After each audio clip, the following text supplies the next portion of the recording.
Crypto उत्पाद और NFTs अनियमित हैं और अत्यधिक जोखिम भरे हो सकते हैं। ये संभव है कि इस तरह के लेनदेन से हुए किसी भी नुकसान के लिए नियामक सहारा प्राप्त ना हो। Hello, I welcome you all to CoinDCX। मेरा नाम ऐश्वर्य सूर्यवंशी है एंड मैं एज अ रिसर्च एनालिस्ट यहाँ पर into the research and analysis wing पे काम करता हूँ at CoinDCX and I welcome you all into this video.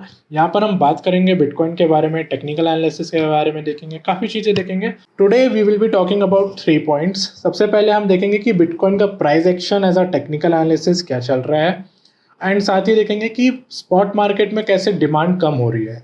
Second हम बात करेंगे कि एक आइडियल पैटर्न क्या होता है इस तरीके के बियर मार्केट में, अगर आपको लॉन्ग स्ट्रेटेजी देखनी है, साथ में अगर आपको शॉर्ट स्ट्रेटेजी देखनी है, इसके बारे में बात करेंगे। फिर हम थर्ड देखेंगे कि इथीरियम लॉन्ग टर्म में एज एन एसेट क्यों अच्छा है। तो चलो शुरू करते हैं सबसे पहले बिटकॉइन के प्राइस एक्शन से। तो एज यू कैन सी, सबसे पहले bitcoin is currently trading at $26,250। $26,250 के आसपास आज मार्केट में ट्रेड कर रहा है बिटकॉइन। एंड एक बड़े मैक्रो लेवल की पिक्चर पर देखते हैं तो सबसे पहले ये देखेंगे कि एक फरवरी में मार्केट में एक हाई बना था जो कि 24,000 था, फिर रिवर्सल आया था, फिर मार्केट ने 20 फरवरी के आसपास फिर 25,000 का मार्केट हिट किया था, फिर वहाँ से रिवर्स आया था एंड देन वहाँ से जो मार्केट ऊपर गई थी सीधा 31,000 तक गई थी। 31,000 पर आने के बाद हम 15 अप्रैल से देख रहे हैं कि मार्केट में एक करेक्शन और साइडवेज एंड डाउन ट्रेंड चालू हो गया है। तो अगर मैं बड़े बड़े पिक्चर की बात करूं कि सपोर्ट किधर पर बन रहा है, तो एक फरवरी का 25,000 का सपोर्ट बना हुआ है एंड उसके नीचे एक अर्ली फरवरी 31 जैन 1 फेब के आसपास जो 24,000 का सपोर्ट था, एक बड़े लेवल पर सपोर्ट बने हुए हैं। छोटे टाइम फ्रेम पर आते हैं। हम छोटे टाइम फ्रेम में देखेंगे कि 4 आवर में देखते हैं कि क्या चल रहा है। मार्केट में $27,300 के आसपास एक सपोर्ट बना हुआ था अप्रैल में एंड देन जब रिवर्सल आया तो वो एक रेसिस्टेंस पे फ्लिप हो गया। आपका जो सपोर्ट होता है वो रेसिस्टेंस में फ्लिप हो जाते हैं एंड फिर वहाँ से हमको एक मिल जाता है कि मार्केट का एक जोन मिल जाता है कि जहाँ से बियॉन्ड वो ऊपर नहीं जा पाता है।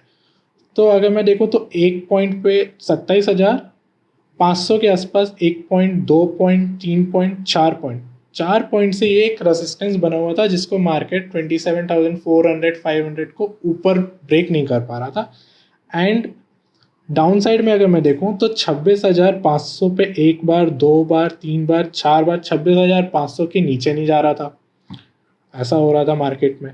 तो एक तरह से कि 3% का जो रेंज था, अगर मैं आपको बोलूं कि 2 से 2.5 से 3% का बीच का जो एक जोन था, उसके बीच में मार्केट फंस गया हुआ था और ये लगभग 10 दिन के आसपास फंस गया था। मतलब 10 दिन के लिए मार्केट आपका 3% के बीच में फ्लक्चुएट कर रहा है। तो इस टाइप के सिचुएशन में काफ़ी डिफिकल्ट हो जाता है कि मार्केट किस तरफ जा रहा है, क्या डायरेक्शन रहेगी।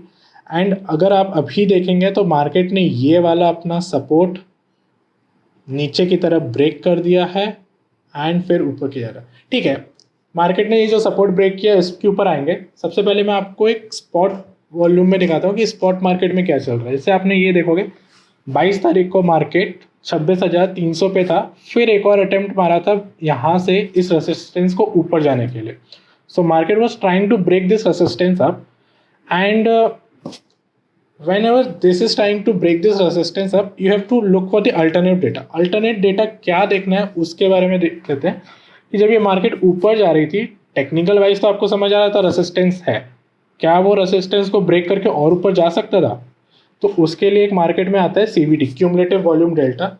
इसके बारे में मैंने पिछली वीडियो में बहुत अच्छे से डिस्कस किया था। आप यहाँ पे वीडियो का लिंक यहाँ पे मिल जाएगा, आप देख सकते हो कि CVD होता क्या है, क्यूमुलेटिव वॉल्यूम डेल्टा क्या होता है। बेसिकली ये स्पॉट मार्केट में बताता है कि स्पॉट मार्केट में कितना मार्केट में डेल्टा है, कितना बाय सेल हो रहा है स्पॉट ट्रेडर्स में। Spot traders long term traders होते हैं। तो स्पॉट मार्केट में अगर मैं देखूँ तो जब ये रेसिस्टेंस ब्रेक करने के लिए ऊपर जब मार्केट जा रही थी तब स्पॉट मार्केट में सेल ऑफ हो रहे थे। अगर आपका स्पॉट मार्केट में सेल ऑफ हो रहे थे, इसका क्लियर इंडिकेशन था कि मार्केट में डिमांड नहीं है एंड फिर वहाँ से एक रिवर्सल आ सकता है। तो हमने वही देखा कि यहाँ पे आने के बाद जब मार्केट ने फिर रिवर्सल दिया एंड देन अभी रिसेंटली अपने ये वाले सपोर्ट को ब्रेक कर दिया 26,600 के एंड नीचे ट्रेंड कर रहा है। आपको एक और कॉन्सेप्ट बताता हूँ, लिक्विडिटी क्या होता है। लिक्विडिटी क्या होता है कि यहाँ पर एक विक बना था और फिर मार्केट इसके नीचे आया नहीं था। तो मार्केट में क्या होता है, जब भी ऐसा विक बनता है तो वहाँ पे बहुत सारे स्टॉप लॉसेस स्टैक्ड अप रहते हैं, सब कोई वहीं पे अपना स्टॉप लॉस लगाता है। तो मार्केट में एक लिक्विडिटी बार बन जाता है कि उसके बियॉन्ड नीचे जाने में डिफ़िकल्ट हो जाता है।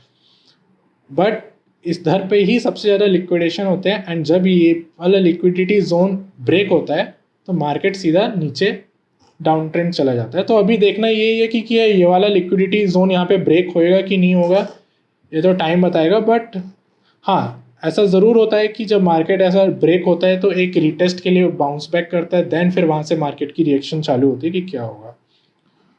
तो ये तो आपका मैंने कवर किया पहला पॉइंट जहाँ पे हमने बिटकॉइन की बात करी है ना।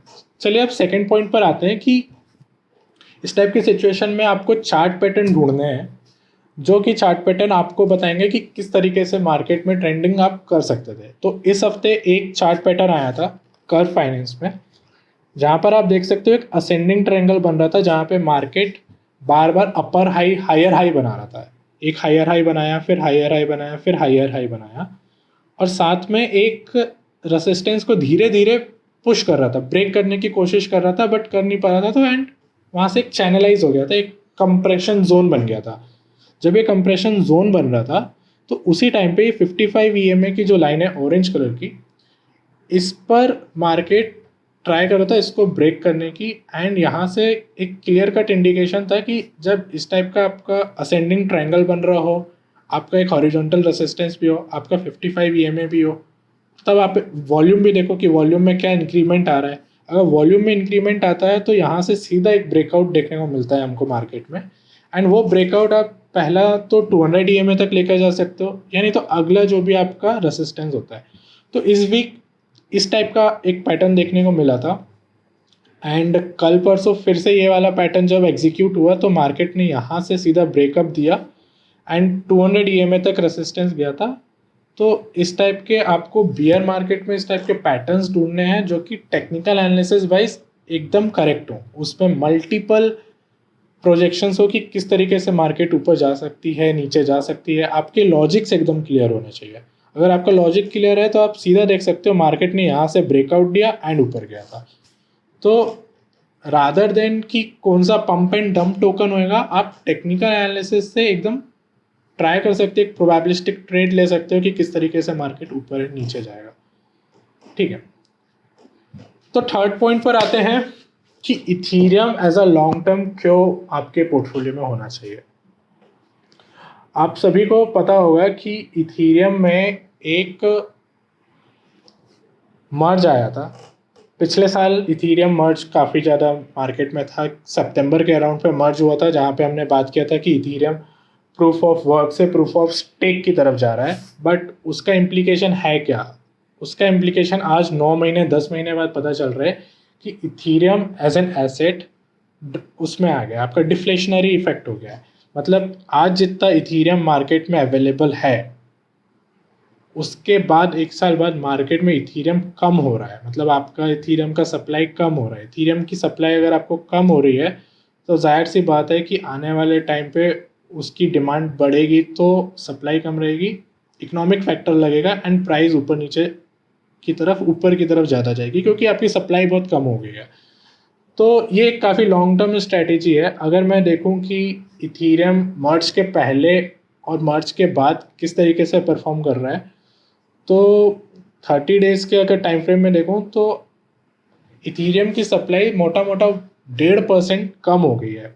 मतलब आज से 1 साल पहले जो इथीरियम मार्केट में अवेलेबल थे उससे 1.5% कम हो गए हैं।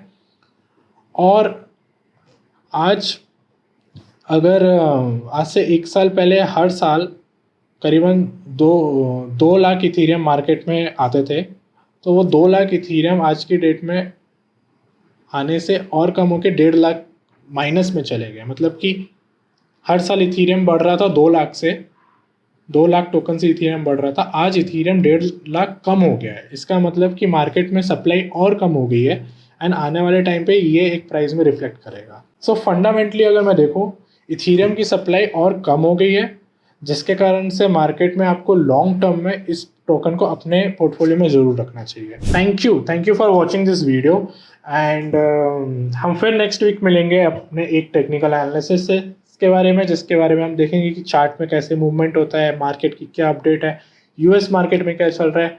Until then stay tuned.